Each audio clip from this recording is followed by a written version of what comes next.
How you going, people? All right, so this is a call out of Phoenix. Evidently, two officers shot a man who threw a 4-pound wrench at them. They had no choice but to use deadly force, according to the sheriff. Outside his home, Torres refused to drop the wrench and a ball-peen hammer. Officers fired their guns after he hurled a wrench at one of the officers, who ducked but was still struck in the back of the neck, the sheriff said. So the deputies, I think they said they had no choice. Hey, here we go. My perspective is I think the deputies were in a position where they had no other choice but to respond with deadly force to protect themselves. Well, Sheriff Paul Penzone, I hate to say it, but I think you're full of shit. Let's take a look at this. 326. Okay, what's going on? I need sheriff out here now. My mother's trying to hurt us. I need sheriff out here now. Please. Okay, what's his name?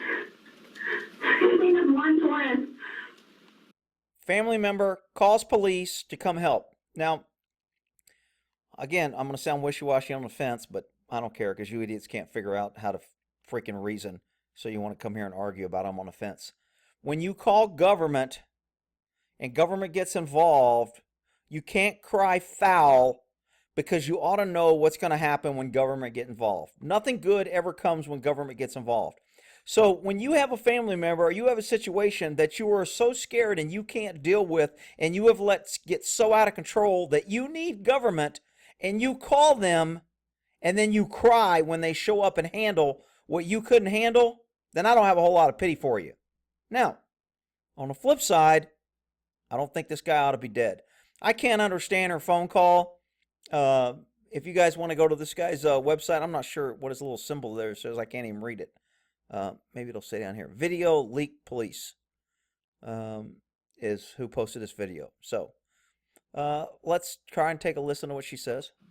Oh my God. I don't know. It's in August. He's about to be 40 this year. I don't know his exact date of birth.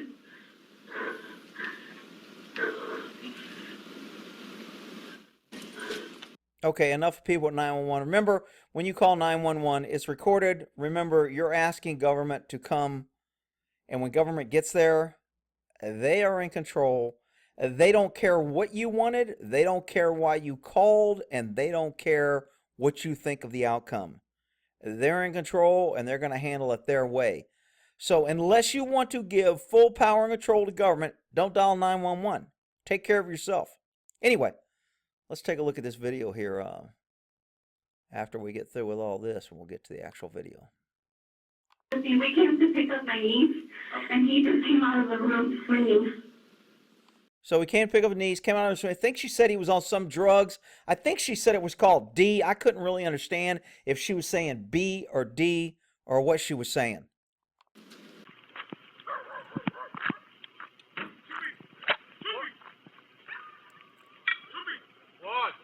What? Get on the ground. Shoot me. Get on the ground. We're giving him commands. He's refusing. He's coming at us with a hammer. Telling us. Okay, a couple things to pay attention here. Remember, use of force has a multitude of factors that officers can use on whether or not it's justified. One is whether you're by yourself, whether you have backup, whether you're in low light conditions or well-lit areas, whether you're outnumbered, whether you're outgunned, whether you're in a friendly area or a non-friendly area. What do you know about the suspect that you're using force against? What his actions are, what your abilities are. Can you escape? Can you retreat? Can you create distance? No, by law, you don't have to. But believe me, when you're actually evaluating use of force, if the officer could have created distance and he didn't, even though it was lawful, he may be found lawful use of force, he's going to lose a civil suit because it's not going to be reasonable because he forced it. Okay? I don't think these cops need to shoot this guy 11 times.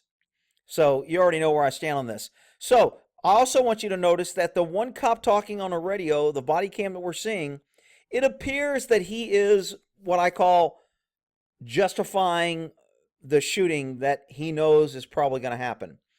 And again, I've done this before. I've talked about it. I want everything on the radio. I want everyone to think of the picture. I want it recorded on what I'm seeing, because after the incident happens, my statement's probably going to be a little different. But this cop sounds pretty calm. He doesn't sound fearful. He doesn't sound worried. but he is definitely talking in to justify the shooting. He's not complying. He's walking toward us. He has something in his hands. Pay attention to all that, because all these things are going to be played to a grand jury if it goes to a grand jury, and they're going to say, well, the officer did point it out. Oh, yeah, well, now I see it from the officer's perspective, because remember, when a cop uses force, it's from his perspective, not the YouTube gods and the YouTube experts that say that he was right or wrong. It has to be judged from the officer's perception on what he sees, even if it's not true. If his belief is reasonable, then he's going to be justified. The sheriff sounds like he already backed both these guys up. I disagree with that. I would have a problem with this. Let's just shoot him. What? Stop! We're cold for at this moment. He's approaching us right now. Shoot me! Shoot me! Juan, You didn't do nothing. calm down. You're not in trouble. Okay, I thought the officer was doing good when he was just talking on the radio and letting one officer deal with him. Now both officers are dealing with him. Man, cops do that a lot. I know, I've done it. It's not good. You ought to try and control yourself. It's easier for the suspect, it's easier for the officer, and it's easier to justify and rationalize whether or not the cops were reasonable when they gave instructions, or were 14 cops all yelling different instructions, and there's no damn way the person could have ever figured out which cop to listen to, and no matter what he did, he wouldn't be listening to one of the cops because he's getting 14 different directions. So if you cops out there who are watching learn anything, let one guy do the talking. Let him be the contact. Be the good cover. Either talk on the radio, stay out of it, be a good person to back him up if he needs it, spot things that he may not see because he's talking and he's distracted, and be a good backup for the person talking. What happens in 99% of these videos you watch is every damn cop wants to talk and wants to engage with a guy like their words are going to be better than the other cop's words. If one cop yells, get on the ground, the other cop is going to yell the same thing and somehow expect a different result. We get into the definition of insanity, but never mind. Let's go ahead and watch that.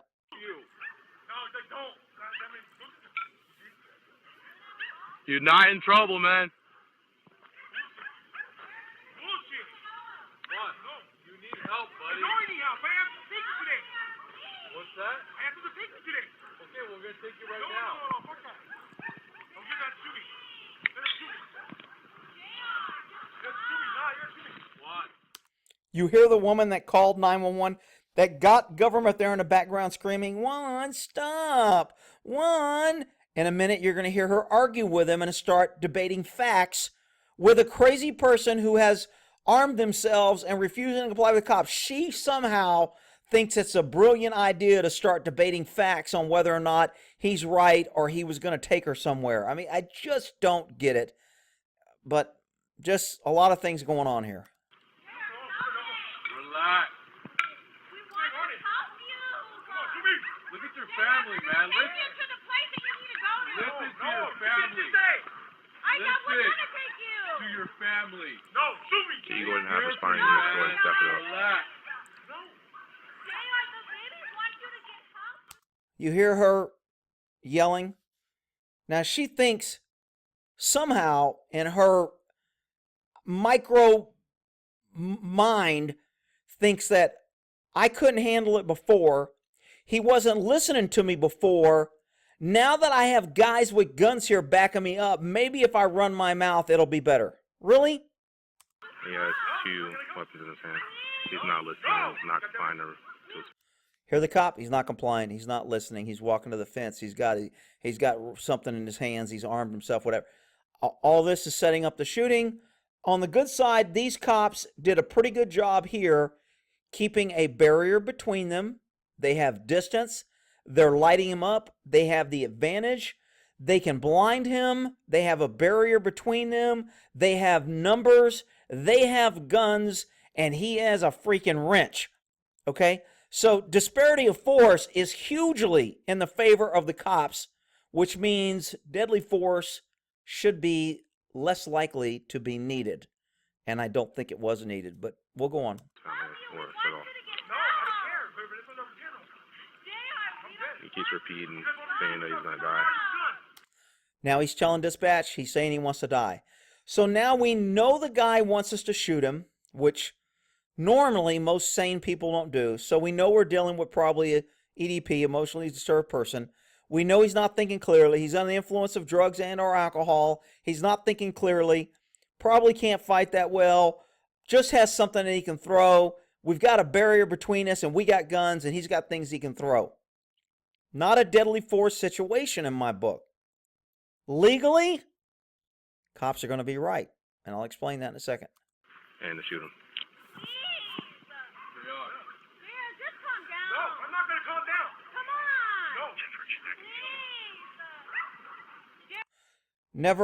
No. Never let family members try to negotiate.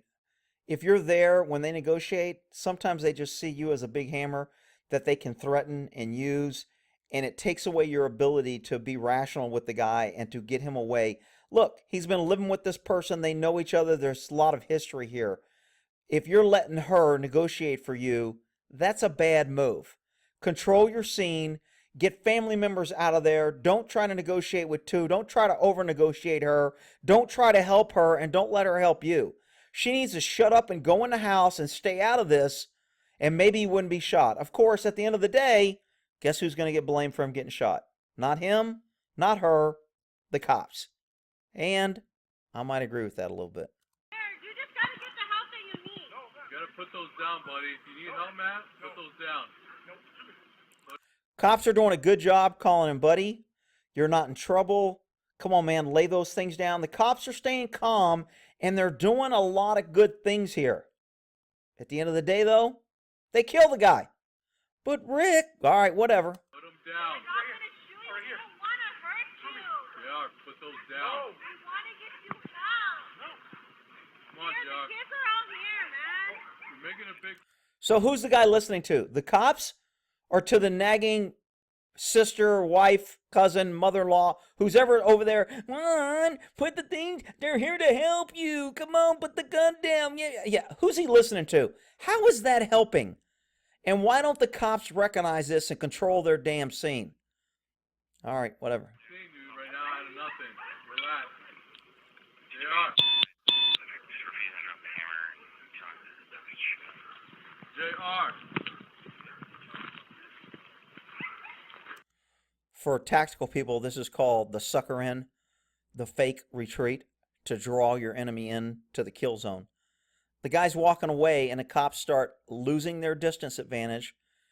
They're going to try and go through the gate and lose their barrier advantage. Now, again, there's things I don't know. Are there other people in the house? Is he there by himself? It sounds like the woman that called 911 is on the same side of the fence with the cops, but I'm not sure. If there is people in there, and if that nagging woman is inside the house, well, the cops just let him go back in there after he's already wanting to kill himself and he's got weapons. So there's no sense of urgency that these cops think this guy is a threat to anybody but himself. And I've always had a problem with killing somebody to protect them from themselves. It's just a little quirk I have. I know it may be legal, but I'm just telling you, from a reasonable guy standpoint, killing somebody so they don't hurt themselves just doesn't make no damn sense to me. We have no charges on him at this time. Yeah. That's a key. That might be the sergeant asking him in his ear, what's the charge?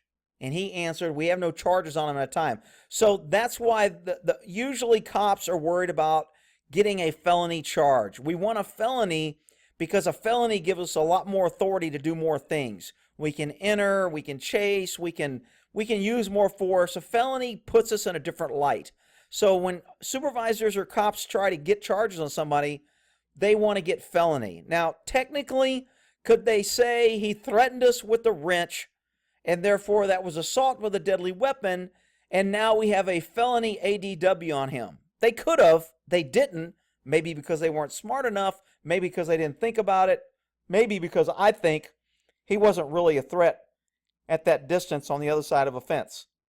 But, you know, there's always those idiots that say, well, he could have threw the straw and hit you in the eye, and it's a deadly weapon. Well, that's because you're an idiot. We just lost sight of him. You want me to go left, Hazel? What's that? Okay, so why are they entering now? Legally, Remember, only 3 ways to get in a property: exigency, consent, or a warrant. They don't have a warrant, and I didn't see them get consent. So if they enter, it's going to be under exigency. What's the exigency? What's the emergency? What are they protecting or fear they're going to lose? Are they worried about destruction of evidence? I doubt it. Are they worried about protecting anybody? I doubt it, because they haven't said anybody's in danger. They haven't asked, is anybody else inside? Is he a threat to anybody? They didn't do any of that. All they did was let the woman nag him and ask him to put the things down. So they have no good questioning ability to get more information to justify so they can make better rational decisions. That's why experience counts. And, you know, I'm not sure why they're entering if they enter. Go left, please. You got your stuff down now? Now they're not entering because he came back. So had they entered and shot him, the family might be on better ground to say the cops were wrong. Why did you enter? Just because we called you doesn't, the guy, you have to prove exigency. You have to prove who's in danger, and you can't claim exigency that he was a danger to himself. I mean, I guess you could, but to me, he didn't say anything that he wanted to kill himself. He only wanted to keep you guys away and kill other people and tell you to kill him. He never said, I'm going to go take pills. That would be an exigency. I'm going to go in and cut my throat. That would be an exigency. He didn't say that. He had a wrench and he walked away. You got the stuff down? Put that down, JR. We got the fire department. We got the fire department coming. All right? Be advised, if you haven't rolled fire, go ahead and fire stage. Okay, so one guy said the fire department's coming, and the other officer took that as a clue and went, hey, if you don't have fire department, go ahead and have them stage. Stage means fire department won't come in until the situation is secure. They're going to wait, you know. It's really dangerous that, you know, they might have a banana peel on the highway they might have to respond to. So they're going to wait out of the unsafe zone until the cops say everything's safe. Bring in all your big fire truck and your fancy pants and come in and help us. So staging is where usually medical and fire wait a block or so away to where they're close, but they don't come in because it's dangerous. Public safety. Public safety for the public safety officers. Okay, got it? Who wants to keep you up? Huh?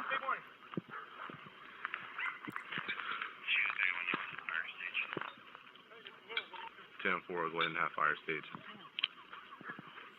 trying to avoid that, buddy. That's not for the fucking finance from a family right there. What's that? Notice the guy is chugging something. I don't think it's a vitamin drink. My guess would be beer, but I know some idiot's going to come here and start crying, you're jumping to conclusions, you're judging, we don't know it's a beer. Shut up, you freaking idiots. What you been doing today, man? Huh? Nothing. That's what I told her. Shit. I did it like a couple days ago. I told her to take me to fucking rehab today, and they didn't want to. Okay, well, Actually, they didn't fucking know. we got the resources right now to take I don't them care to about that, rehab. though. But I don't know where to go with that. Because they're fucking... You ready to go to rehab? Nope. You just say you wanted to go? The guy moving and swinging his arms, being very agitated. I mean, my guess, he's on a stimulant. He's on some sort of upper. He's, crank, some sort of speed. Something has got him jacked up. His heart rate's up. He's not thinking clearly. He's moving around. He's probably hot. He's wiping his face. He's sweating and maybe hot out. People on stimulants get hot because their heart rate's up. It creates them to perspire. I mean, there's all kind of issues that you can see that this guy is obviously not thinking clearly. But my point is, until he comes off that property, you have the ability as an officer to create distance and stay out of the range of his so-called weapon, his deadly weapon, his thing that scared you in order, which caused you to punt 11 bullets in him. You could have created distance. I mean, the guy's not Hercules. He's not going to throw the shit 500 yards and hit you. He's got something that he can throw. Get out of the max. If you're that scared, create distance. Well, Rick, they're police and they got to be there. And I know all the cop lovers will be here. Well, they were doing their job and they can't just leave. You can create distance and continue to talk. You can sucker him out behind the fence. It's dark. You can get some guy behind him and tackle him. It's not like he's got a knife. He's got a stinking wrench iron. I mean, shit. I would just attack the dude. He might get one hit. Just because it's legally authorized to shoot somebody because the law says if he's armed with an impact weapon or something that can strike you and do seriously bodily injury and or death, then deadly force is authorized. Just because it's authorized doesn't mean it's mandatory. Freaking cops are shooting people left and right. And because this guy ain't black, you're not going to have Black Lives Matter. It won't be plastered all over freaking, and I don't care about color. I care about holding government accountable, while all the damn news media, YouTube and Facebook, all they care about is color and religion of other people other than Americans. Why won't you go today? Not more. I'm gonna fucking this. But I digress. Hey, there's still plenty of time, buddy. Come on. Huh? Yeah, I was gonna take you. You told me you Oh, had an appointment. tell me. That's it. Tell me. You called, you said I have an appointment. Okay, now we're back to letting a woman negotiate force and scream and jack the guy up. Yeah, that's always a good plan. I tell you what, all you freaking idiots who are following these people who watch videos for a living, giving you advice, put that in your little logbook. When you go to an incident, go ahead and let the family members do all the talking, because that always works out really well. 9 p.m. You told me that yesterday. You said that, right? That's what you said, right? I was gonna take you. Only at 2:31. Notice his aggressive and fed up and don't give after he talks to her. Rick, you can't blame that on her. She's a woman and she was trying to help and you're just... Look, you freaking idiots. It's pretty simple to connect the dots. He was hanging back, talking to the cops calmly, and now all of a sudden, after she gets in a pissing contest with him, he decides to charge the cops, he gets shot, and he dies. Down, man. They are. Put that down. He's approaching. Okay, this picture is what the prosecution will use and what they will show to the grand jury. This guy made an aggressive stance. He tried to throw this at the officer. He could have hit the officer in the eye, the throat, the head. He could have killed the officer, knocked the officer out, stole his gun, and then been a threat to the entire society. Therefore, the officers had no choice but to shoot him 11 times. All right, people. Once he throws his weapon, once he shoots his load, he's done. I mean, now he does have something else in his other hand. Is he really a deadly, dangerous threat? I mean, how close is he to this fence? The guy could duck behind a fence, and that thing ain't making it through the fence. It's a chain link fence. He's got a barrier. The cop has a vest on. The cop has a gun, taser, pepper spray, freaking, probably candy kisses in his pocket. He's got all these other options, and they both decide to shoot this guy because he throws the only weapon he has. He throws it, and they shoot him after he throws it.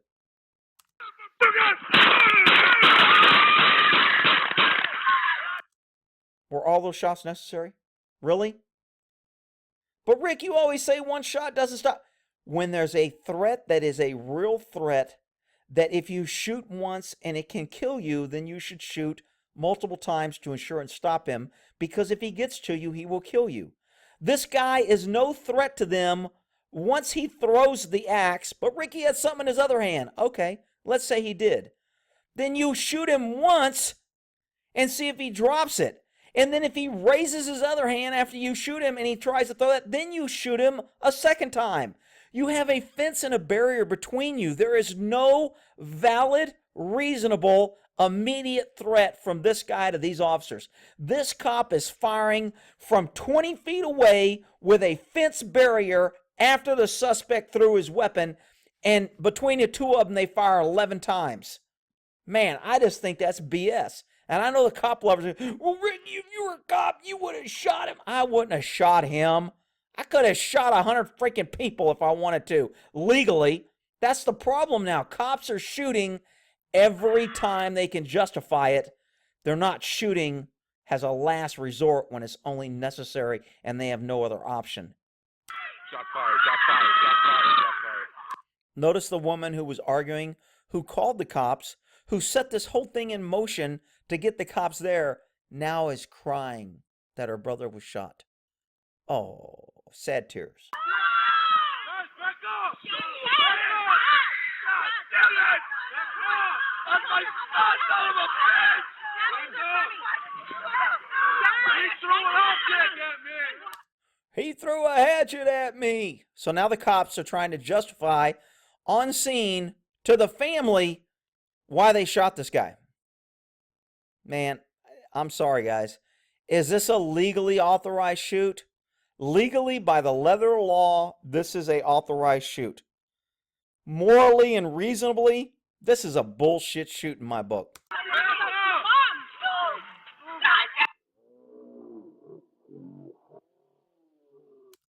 So he throws this, he has nothing else, and he has this hammer here. Because he's right-handed, I know the idiots will be here, Rick, why are you saying he's right-handed? That's not fair. You don't know. I know, because he freaking chose to throw it with his right hand. If he was left-handed, he would have chose his left hand, you freaking idiots. Freaking common sense. I swear, man, you people have been so brainwashed by the left that you can't judge anybody, that you think using common sense and reasonable deduction is somehow judging. So you run around with your head up your butt, freaking wondering why shit doesn't work out for you in life. Anyway, the guy's throwing this with his right hand. If he transfers this weapon to his right hand to throw, then I think they could have shot, because he's already demonstrated, and they probably could have shot. But I still think they could have created distance to where he couldn't throw. What are the odds of him hitting them? They said it did hit him. I don't know if the cop ducked and didn't move. It hit him in the back, and yet the cop was still able to shoot him. So did it cause seriously bodily injury and or death? No. But that's not what the law says. The law says if it can cause seriously injury and or death. My foot isn't necessarily a deadly weapon. If I put your face on the side of a curb and I stomp on the back of your neck with it, it becomes a deadly weapon, and it becomes seriously bodily injury and or death. So, look, I know I'm going to get some hate here, and there's going to be some cop lovers, and there are going to be people, you know what? Screw him. It's his fault. He got drunk. He took the drugs. He played the stupid game, and he won the stupid prize. Well, that's all fine and dandy, and I'm okay with that to a certain extent. My problem is when you allow government not to follow the law or to distort the law to let them justify bad shoots when it's on a bad person. Sooner or later, there's going to be bad shoots on good people, and you've already set a precedent to where they can do what they want, and there's no way to rein them in. It's very difficult to take power away from government. It's very easy for government to get more power. The more these cops get to where we can shoot anybody for any damn reason, we can shoot any dog for wagging his tail, and we can shoot any person for raising a freaking marshmallow above his head because they might throw it and poke my eye out, therefore it's seriously bodily injury, so I had to shoot him because I thought he was going to use the freaking marshmallow as a deadly weapon. When we get to that point, it's too late to come back. Wake up, people. This is BS shooting. This should be called out. Not because of color, because of right and wrong.